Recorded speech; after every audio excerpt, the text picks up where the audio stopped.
Welcome to the magical world of SK Tunes. Kishanpur नामक एक छोटे से गांव में हरिया, उसकी पत्नी और उनके 2 लड़के रहते थे। हरिया के दोनों लड़के जुड़वा थे और दोनों शक्ल सूरत में हमशक्ल थे। जो कोई भी व्यक्ति उनको देखता तो वो पहचान नहीं पाता कौन रामू कौन राजू है इन दोनों में से। एक शाम हरिया अपनी पत्नी से बोलता है, अब तो बुढ़ापा आ गया और अब पहले जैसे हाथ पैर भी नहीं चलते।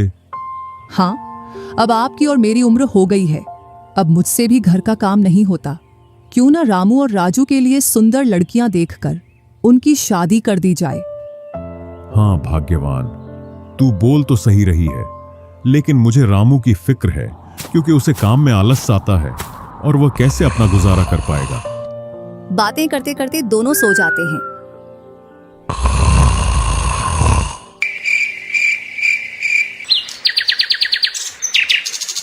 और सुबह उठकर हरिया रामू राजू से बोलता है, तुम दोनों खेतों पर चले जाना और एक खेत को खोद आना जिसमें मैं आकर बीज बो दूंगा। और आज मैं अपने दोस्त से मिलने के लिए पास ही के गांव में जा रहा हूं। 2 दिन में लौट कर आऊंगा। हरिया तैयार होकर दूसरे गांव की ओर निकल जाता है और रामू राजू भी खेतों की ओर चल देते हैं। दोनों खेतों में जाकर काम करने लग जाते हैं। रामू ठहरा कामचोर। वह थोड़ी देर काम करने के बाद एक पेड़ की छांव में जाकर लेट जाता है। इधर राजू को सुबह से शाम हो जाती है और वह आधा खेत खोद देता है।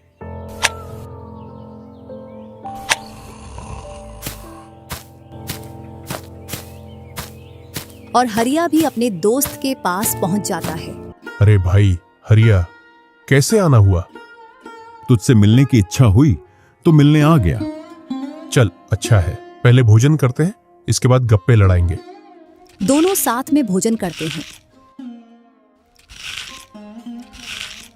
हाँ भाई हरिया, सुना सब कुशल मंगल? हाँ भाई, सब कुछ कुशल मंगल है। अब तो तेरे दोनों लड़के शादी के लायक हो गए होंगे। हाँ, दोनों शादी के लायक हो गए हैं और खासकर मैं तेरे पास इसीलिए आया हूं कि कहीं दोनों लड़कों के लिए लड़कियां देख आऊं। वैसे अपनी भी 2 बेटी हैं और दोनों खूब होशियार और चंचल है। अब दोनों की भी उम्र शादी के लायक हो गई है। अगर तुझे कोई ऐतराज ना हो तो क्यों ना इस दोस्ती को रिश्तेदारी में बदल दी जाए। इतना सुन हरिया बड़ा खुश होता है। जब वह दोनों लड़कियों को देखता है तो दोनों बहुत ही सुंदर थीं।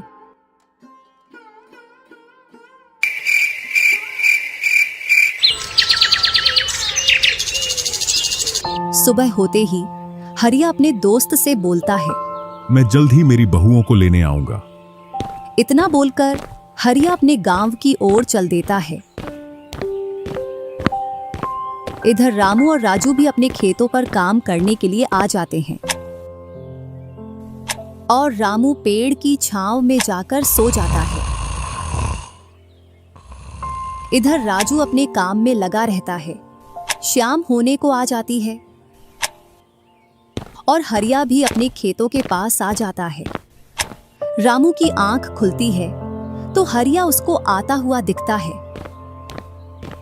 तो वह खेत में जाकर काम करने लग जाता है।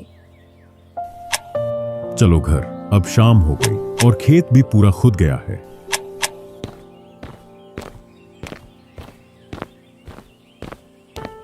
तीनों साथ में घर पहुंच जाते हैं।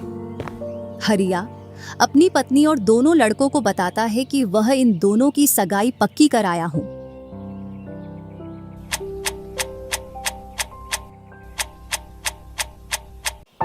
और वह कुछ दिन बाद दोनों का विवाह कर देता है। ऐसे ही कुछ वर्ष निकल जाते हैं।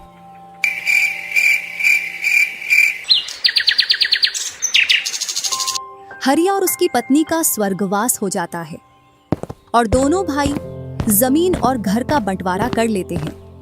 रामू अपने आलसी पने की वजह से खेतों में काम करने नहीं जाता और दिन भर घर में ही पड़ा रहता। इधर राजू अपने खेतों में दिन रात मेहनत करता है, जिससे रामू और राजू की फसलों में अंतर स्पष्ट दिखाई देता है। एक दिन रामू राजू से बोलता है। तूने अच्छा खेत रख लिया और मुझे यह खराब खेत दे दिया, जिससे तेरी फसल अच्छी हो रही है और मेरी फसल कमजोर। कोई ना, अगली फसल पर खेत बदल लेंगे।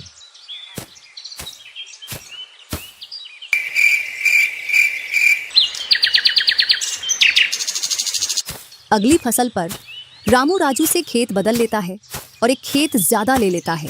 फिर भी राजू खुशी खुशी उसे खेत दे देता है। राजू के हिस्से में जो खेत थे उनमें फिर से वह दिन रात मेहनत करता। इधर रामू कभी काम करता तो कभी काम नहीं करता।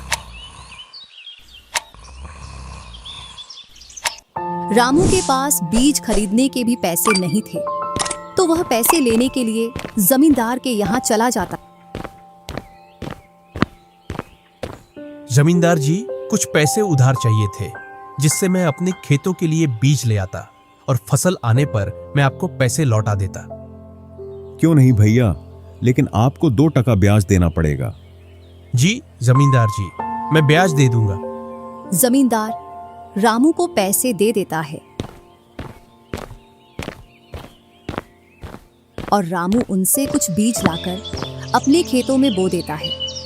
इधर राजू अपनी फसल की रोज देखभाल करता और रामू बोकर आया उसके बाद से अपनी फसलों को देखने के लिए भी नहीं गया। वहीं अपने घर में पड़ा रहता और दिन रात सोता रहता।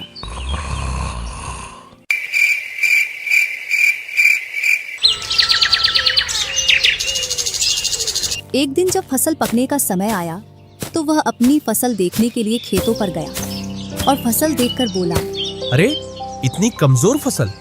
मैंने खेत बदल लिया, फिर भी लगता है मेरी ही किस्मत खराब है। जो भी जमीन में लेता हूँ उसमें अच्छी फसल होती ही नहीं है। ऐसे कहते हुए वह अपने घर आ जाता है और अपनी पत्नी से बोलता है, राजू की फसल तो अच्छी है, बस हमारी फसल ही कमजोर है। ऐसा कैसे हो सकता है? ऐसा तो होगा ही। दिन रात जो घर में पड़े रहते हो और खेतों में समय समय पर दवाई पानी नहीं दोगे तो फसल ऐसी कमजोर रहेगी। फिर बोलते हो किस्मत खराब है। किस्मत नहीं, मेहनत करनी पड़ती है। चल चल, मेरे को मत सिखा। अगर किस्मत ना हो तो कुछ भी नहीं होता।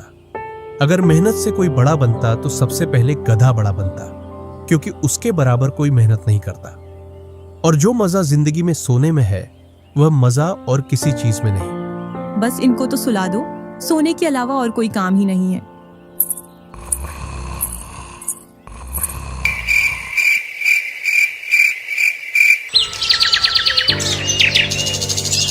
कुछ दिनों बाद जब फसल निकली तो राजू की फसल रामू से दोगुनी निकली, जबकि उसकी जमीन रामू से कम थी। रामू फसल को देखकर बोलता है, इस फसल को बेच कर आऊं या खाने के लिए रखूं? इधर जमींदार जी को भी पैसे देने हैं। अब इतनी सी फसल से कैसे काम चलेगा पता नहीं।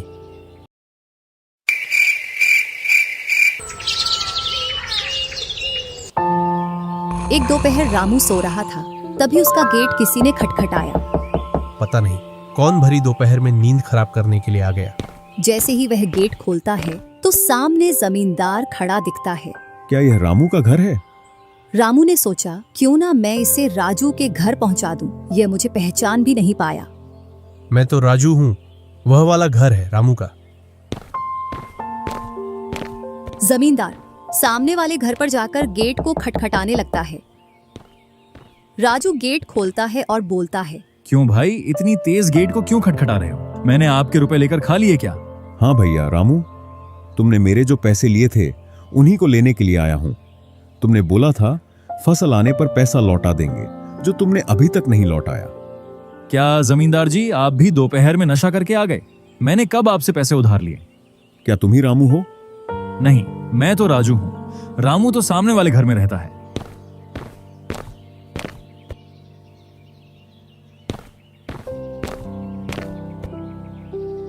भरी दोपहरी में जमींदार का सर चकरा जाता है और वह अपने घर चला आता है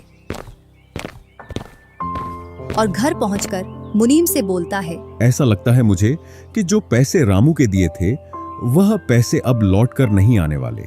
क्यों, ऐसा क्या हुआ जो पैसे वापस नहीं आ रहे हैं?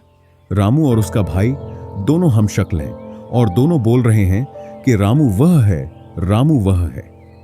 और उन दोनों ने दोपहर भर मुझे इस घर से उसे घर दौड़ाया।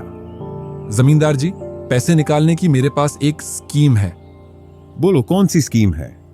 मुनीम जमींदार जी के कान में पूरी स्कीम बताता है।